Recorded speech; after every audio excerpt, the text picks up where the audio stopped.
Well, let's go to another call with Karen on the line again about snow removal. Karen? Are you there, Karen? Yeah. Go ahead with hi, your Karen. question. Hi. I just wanted to say that I live on Erin Circle Southeast, and a plow did come through here today, and we had no problem getting in and out of our community up until today when the plow came through, and the snow was piled up all over the side of the sidewalks, in front of front drive garages, and everybody's stuck.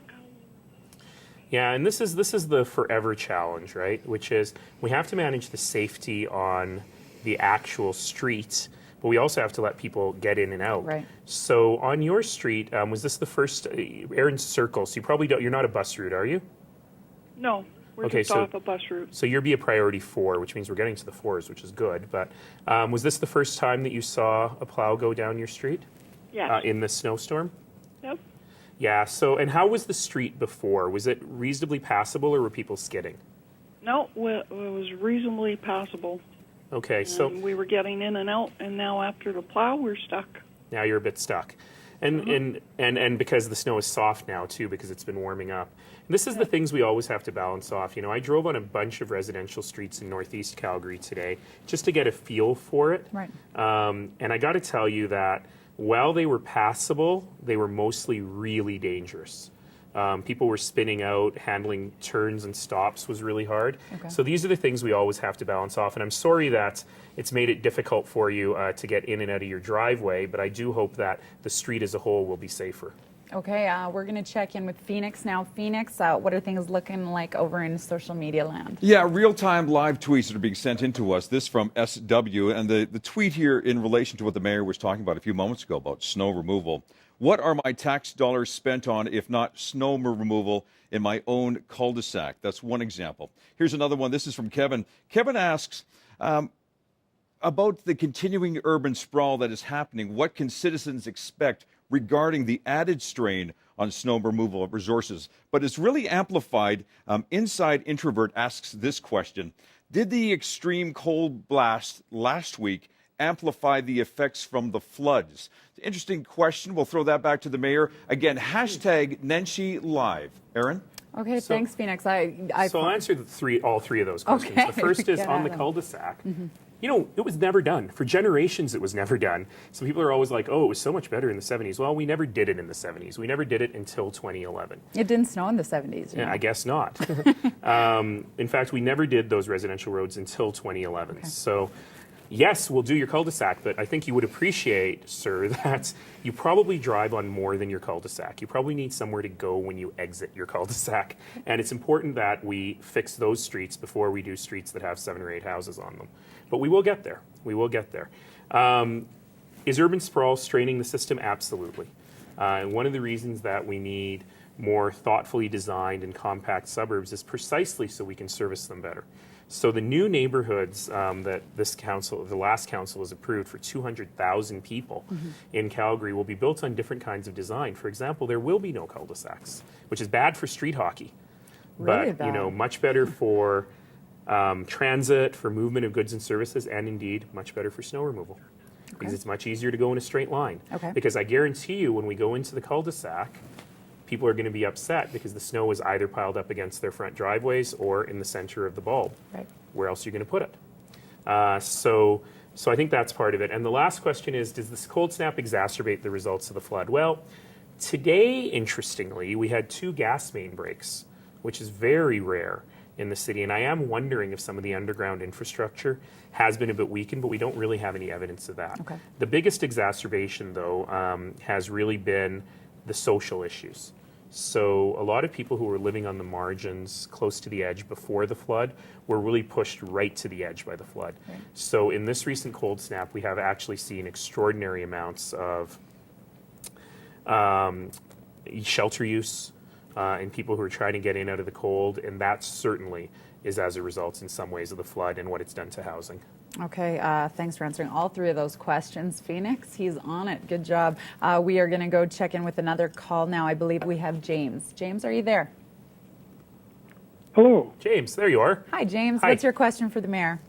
Oh, okay. I was wondering if the mayor could push for making winter tires mandatory for all City of Calgary residents in order to save lives, reduce injuries, save our tax dollars, reduce traffic jams, all that kind of good stuff. We have been hearing quite a bit about this. Thanks for the call, James. So let me tell you, James, I am a huge convert to winter tires. I never had them my whole life. I started getting them 5 or 6 years ago, and I am a huge convert. I think they save lives, absolutely. And the other thing that I'll say is that this is actually very interesting. I saw a big headline in the newspaper about the number of accidents, which of course is extraordinary during a snow event. But I have a skill testing question for you, James, and for you, Erin. Okay. Ready? Ready. How many collisions do we have on an average weekday in Calgary when the roads are good? Oh, I'd be guessing 50. I'm going to say 150. 150 is exactly right. Oh. It's shocking, right? I only learned that yesterday.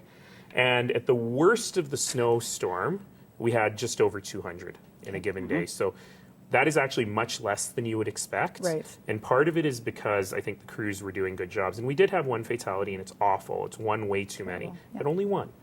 And so I think part of it is the crews doing a good job, but I actually think part of it is people are actually driving for the conditions, getting snow tires, leaving lots of space, leaving lots of extra room. So I really am going to answer your question, James. I'll get to it now. So I wanted to give you the big preamble. I think everyone should get snow tires. Now, a law to actually make them mandatory would be a provincial law. Right. I have not seen any interest from the provincial government to actually move forward on this. I think some pressure from the municipalities and from the insurance companies might push them a little bit, but the real pressure has to come from citizens like yourself. And so, James, I really encourage you to write your MLA and really suggest that this is a good idea. In the meantime, I will say to everyone, get the snow tires. In the long run, they hardly cost anything because they extend the lives of your all seasons, or as I call them, summer tires. All you need to do is pay for a set of rims, and if you don't have snow tires now, it'll make a huge difference. Can I make a couple of comments?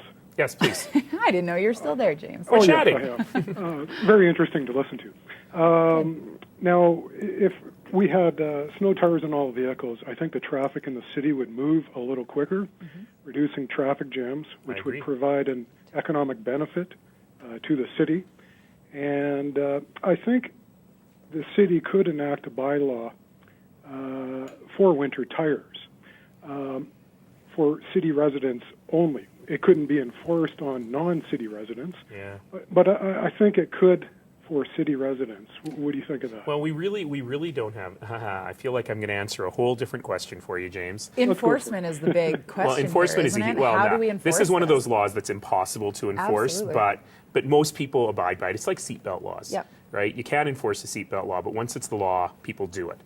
But on to the question of could we pass a bylaw? The answer is actually we couldn't. We simply don't have the powers to do it because the current Municipal Government Act in Alberta strongly restricts what the cities can do. I have the exact same powers as the mayor of a summer village of 35 people. And so one of the big issues we're dealing with when it's not snowing, and in fact I had my first meeting with the new Minister of Municipal Affairs today, is around this question that you may have heard something about city charters and how we need more powers for the two big cities. And certainly if the city charter discussions go well, then the cities of Calgary and Edmonton will have a wide range of new authorities, including things like what you're talking about potentially. And I think you'll find the Green Party is pushing for that issue there. Great. Thanks for your call, James. Okay, thank you. You bet. We're going to check Bye. in now. We have Sydney who has a call for us. Sydney, are you on the line? Hello, Mayor Nenshi. Hi, Sydney. I would like to talk to you today about sea trains, if you wouldn't mind. Anytime. We have 3 generations of sea trains on the line. The first one that has the folding doors that hit people. The second one that has half backwards, half forwards. The SD-160s. And the third generation, which is interesting, it's the linear seating. The ones that have bum indents one? that fit no human bum. That's exactly what I was Is that going its to ask you. official name? I believe they're called 320s, but the number... sorry, Sydney, go ahead, and I will say something afterwards. All I'm going to say, what I wanted to ask was, I know you have some more sea trains coming, and that is this next fourth generation of C trains going to be like this third one? Because, as you said, no normal Calgarian with a snow coat and a gym bag do not fit in these seats. Believe it or not, the number one complaint I get about Calgary Transit is not frequency, it's not reliability, it's the bum indents that fit no human bum. So you will be happy to know, Sydney, that the new trains will not have indentations. Yay! And the seating is a mixture of the second and third generation. So there's some linear seating and some forward and back. If you go to Calgary Transit's website, you'll see some pictures of the next generation cars. They're beautiful. And I think people will really appreciate when the cars come, how comfortable they are. But they will also appreciate the fact that when those cars start coming, I hope early 2015, we might get squeezed some in 14, but probably not. And we have the 4-car platforms done. 4-car trains sound so boring. It's huge. It's increasing the capacity of our train system by 25%. And if you ride the South Line in particular during morning rush hour, that's going to be amazing. It's going to make a big difference to you. Thanks so much for your call, Sydney. And Sydney's gone, so we're going to check in with Phoenix. Phoenix, what do you have for us? Well, this is an interesting question. It's from Lexi, but she does preface it by saying, no, there is not a snow question on her mind. She has something else. She's actually curious about Canada Post, and here's what she says. Yes. How will the recent Canada Post announcement impact the city's bottom line? Her curiosity, the city still spends a lot of snail mail. Now, if you'd like to tweet in your question, we're doing this live, hashtag Nenshi Live. Erin? Awesome. So I don't know the numbers yet. In fact, when the Canada Post announcement was made yesterday, I asked for the numbers because you're right, the city still does send a lot of snail mail. And this is about a 20 to 25% increase in mailing costs. So if we just think about it, the city sends out 400,000 property tax assessments every January. So clearly that's going to go up. We don't pay for the NMAX bills, but those get sent out as well, and that's reflected in your utilities bill. So this is a significant cost to the city. We will, of course, negotiate the best deals we can get with Canada Post as we move forward.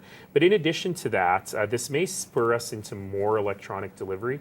The city is always going to rely on mail for some things. But if we can give people the option to get some of their things electronically, I think that would make a difference for all of our bottom lines. Okay, great question. Obviously, Canada Post and their information in a lot of the news lately. We have seen a few tweets about it. We will touch on it again if anyone has any other specific questions. Thank you for everyone who has just joined us or has been with us since 7 o'clock. We're about halfway through our hour Already? here with the mayor. I feel like I've answered 2 questions. I know, time just flies. We are going to go to another call right now with Don, who has a question about business tax. Don? Hi, you guys. Hi, Mayor. Hi, Don. Hi. I'm not going to talk about the hot button, the weather, and the cold, and the roads, and snow, and what are we going to do. But I do want to talk about something that has been driving me nuts for a few years. Mm-hmm. I'm a small businessman. I have some stores around the province, and I'm fortunate enough to have 3 stores in Chinook Center, small stores. Good for you. Total gross square footage of the 3 adds up to about 650 square feet. Tiny stores. Yeah. Don, you're on TV. Tell us the stores. No, I don't want to do that because I haven't finished my story. The problem is I'm on that 650 square feet, I'm paying $20,000 a year in business tax. Mm-hmm. And the business tax is based on the rent. And you need to know that a ton of us in Calgary, in food courts, and some of the kiosks in the malls, because the malls are charging such a high rent, that my city is piling on by basing the business tax on the rent that we're paying. So whenever the rent goes up, my business tax goes up. So and if you're in on that small percentage that I've got in Chinook, I have to generate 20,000 transactions just to pay the business tax in Chinook. That's a burden that doesn't happen to other businesses in the city. And we need to do something. And I know you're trying to do something. You're talking with the province. But holy cow, this is becoming a bigger and bigger burden for us. And you can't just keep raising your prices to your consumer because you're not competitive.